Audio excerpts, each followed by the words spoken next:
la beauté de la Ligue des Champions. Des rencontres improbables, des scores incroyables, de la folie sur tous les niveaux. Waouh, mais quelle soirée. Bizarre, vraiment bizarre. Le Real qui se fait chicoter et avec la manière. Vraiment, Lille a fait un bon match aujourd'hui, un très bon match. Il y a beaucoup à dire par rapport au Real. Et l'Atlético également qui s'est pris une fessée monumentale. Mais avant de parler de ces deux clubs espagnols, principalement du match du Real, je vais d'abord prendre en compte le contexte. Les grands Espagnols souffrent en ce moment parce qu'il y a beaucoup trop de matchs. C'est vrai, tous les clubs ont beaucoup de matchs, le calendrier est chargé. Mais en Espagne, c'est un tout petit peu abusé. Lorsqu'on prend les 7 derniers jours, en tenant compte le dernier match du Barça et les 6 jours précédents, on se rend compte par exemple que le Barça a joué 3 fois en 7 jours. Je crois que c'est la même chose pour l'Atlético ou le Real. Tandis que lorsque je fais la même chose avec le Paris Saint-Germain, c'est 2 fois, 1 ou 2 fois en 7 jours. Cela ne justifie pas tout, mais il faut quand même se dire que en ce moment en Espagne, il y a beaucoup trop de matchs qui sont condensés. En fait, le calendrier a été trop condensé par rapport au match. Je comprends que c'est surchargé, mais il faudrait que Tebas fasse quelque chose parce que les grands d'Espagne se prennent des fessées en ce moment et c'est quand même honteux. Ok, vous allez dire qu'il y a plusieurs points à prendre en compte. C'est vrai, plusieurs choses à tenir. Je suis totalement d'accord, mais je pense que ça a également joué parce que la fatigue se manifeste davantage. Des joueurs très percutants aujourd'hui ne le sont pas forcément. Il y a l'épuisement en fait. Ça ne se manifeste pas forcément physiquement, mais mentalement également, ça peut se manifester. Donc aujourd'hui, le Real s'est incliné face à une très bonne équipe lilloise. Il faut l'avouer, vraiment une très bonne équipe lilloise. On a eu au poteau vraiment dans les cages le chevalier du Zodiac qu'il fallait vraiment. Le chevalier Pégase était là et il a fait un très bon travail. Que dire? Pour moi, il est de très loin l'homme du match. En tout cas, chevalier est l'homme du match, peut-être avec Zergova. Les deux ont vraiment réalisé un très bon match. Je pense que le souci du Real, c'était... En fait, ils n'ont pas tenu compte qu'en face d'eux, ils ont des joueurs qui sont fans du Barça. Ça, c'est très important. Lorsque vous avez des joueurs comme Zergova, vous avez des joueurs comme Jonathan David qui sont amoureux du Barça, qui aiment le Barça. Ces mecs-là, dans leur tête, ils étaient en train de jouer un classico. C'était pas un match de la Ligue des Champions, c'était un pur classico. Ils n'avaient pas le maillot de Lille, ils avaient le maillot du Barça dans leur tête. Du coup, ils se sont donnés à fond. Et on a vu les résultats. Vraiment, Jonathan David qui sera disponible, je crois, en 2025, été 2025. J'espère pour lui que ça pourra se faire. En tout cas, qu'il pourra rejoindre le Barça si jamais il est toujours sur une bonne lancée. Mais sinon, ces deux joueurs-là ont vraiment été très, très bons. Pour moi, dans l'ensemble, toute l'équipe, tout le 11 a été bon, même si Meunier, je dirais, c'est Meunier, non? Bon, non, Meunier a bien réalisé de bons arrêts décisifs. C'est peut-être Baker, ok, qui a peut-être été moins bon par rapport aux autres, mais dans l'ensemble, je dirais qu'il n'y a pas de flop, il n'y a que des tops. Ils ont très bien joué collectivement, c'était bon, défensivement, c'était bon. Il y avait vraiment de la cohérence, ok.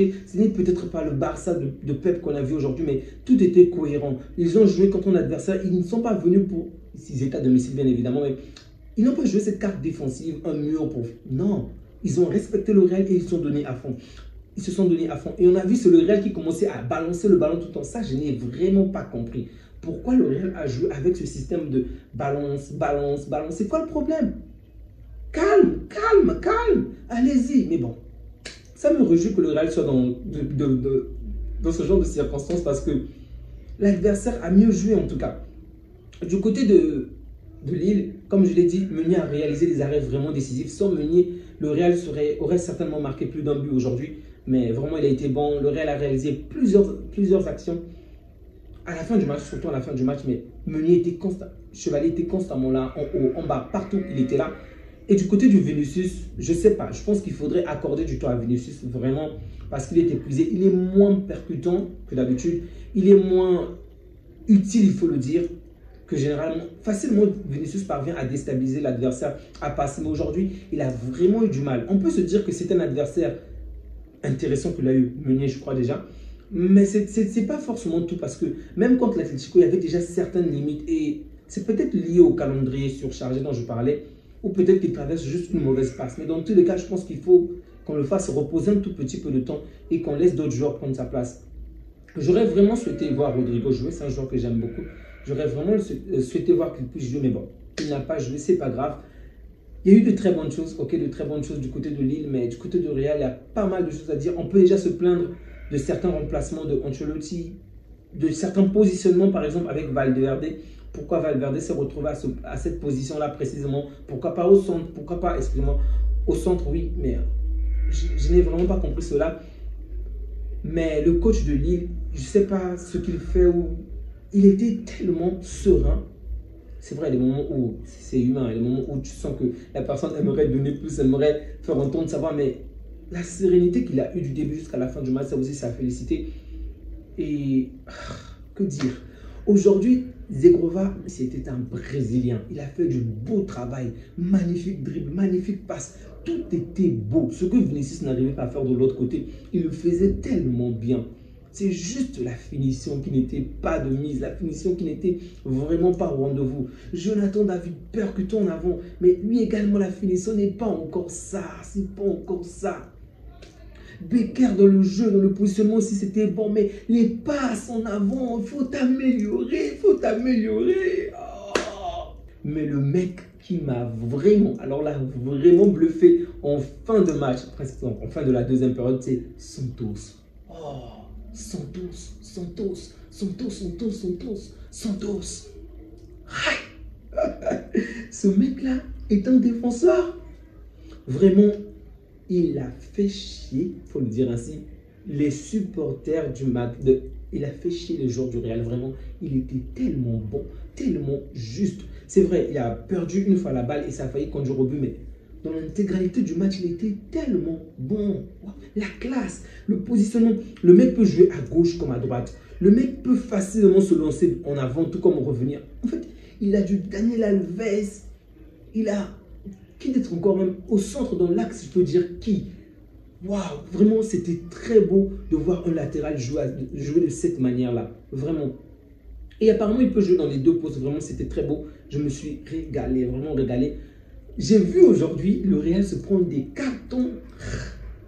Généralement, lorsque le Real prend des cartons, c'est face à une très grande équipe. Ok, en face, autant de cartons jaunes, je veux dire. Ou lorsque l'arbitre a, on va dire, la main chaude. Mais là, je veux dire que l'arbitre dans l'ensemble a été assez juste. Ok. Et ils se sont pris des fautes, pas des petites fautes, mais des fautes de frustration. Mais c'est rare de voir le Real jouer avec cet état d'esprit. En fait, l'une des choses pour lesquelles on aime le Real, c'est que même lorsque le Real ne brille pas, à la fin du match, il y a soit la victoire, il y a un but, en fait, une remontada, 1-1-1, ok? Et ils sont généralement calmes. Ils peuvent avoir de la provocation, mais ce n'est pas une provocation stupide, une provocation vaine, en fait. Mais aujourd'hui, on a vu les joueurs du Real, on a vu Bellingham, on a vu Modric, on a vu bon, Rudiger, c'est pas la peine, je pense qu'il est partout dans ce genre de coups fourrés.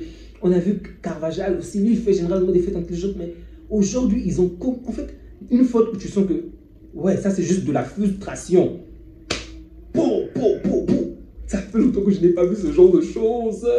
Vraiment que les adversaires le fassent encore et encore, et je vais me régaler, vraiment. Je me suis régalé.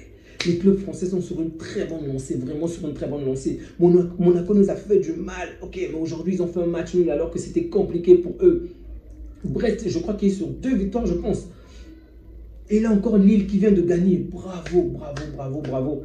Ça m'épate. Il faudrait juste que l'on passe le mot au club espagnol en ce moment. N'affrontez pas les clubs français. C'est ça le mot. N'affrontez pas les clubs français parce qu'en ce moment, ça ne marche pas vraiment. Ils ont trouvé le moyen qu'il faut pour nous faire du mal, vraiment.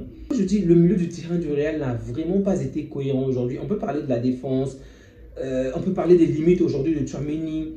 Pour moi, Camavinga a quand même fait une très bonne première période, même si en deuxième période, c'est quand même mitigé. On peut parler des mauvaises combinaisons qu'il y a eu. Par exemple, on n'a pratiquement pas vu Hendrick aujourd'hui. C'est pourquoi je dis, le Real a trop joué ce système-là, pouvoir récupérer la balle, centrer directement, envoyer de l'avant. J'aurais peut-être souhaité, en tout cas, le match aurait été plus intéressant s'il se faisait de la passe, combiner un tout petit peu avant de directement se débarrasser de la balle. Sachant que l'adversaire a quand même, on va dire, a quand même produit un beau jeu, ok? Lorsque l'adversaire produit le beau jeu, ben, garde la balle le plus longtemps possible pour l'épuiser, en fait. C'est ce qu'on voit avec Pep. Lorsque tu es très fort, Pep, en fait, il t'épuise avec son système afin que tu puisses, une fois que tu auras la balle, que tu ne puisses pas avoir autant d'énergie, autant de force pour donner, en fait, faire la même performance que s'il ne t'avait pas épuisé ainsi. Bon, on peut comprendre que Ancelotti, ce n'est pas vraiment son style, ça se comprend. Mais en tout cas, aujourd'hui, le Real n'a pas été... C'est difficile à dire que le Real n'a pas été à la hauteur de la rencontre.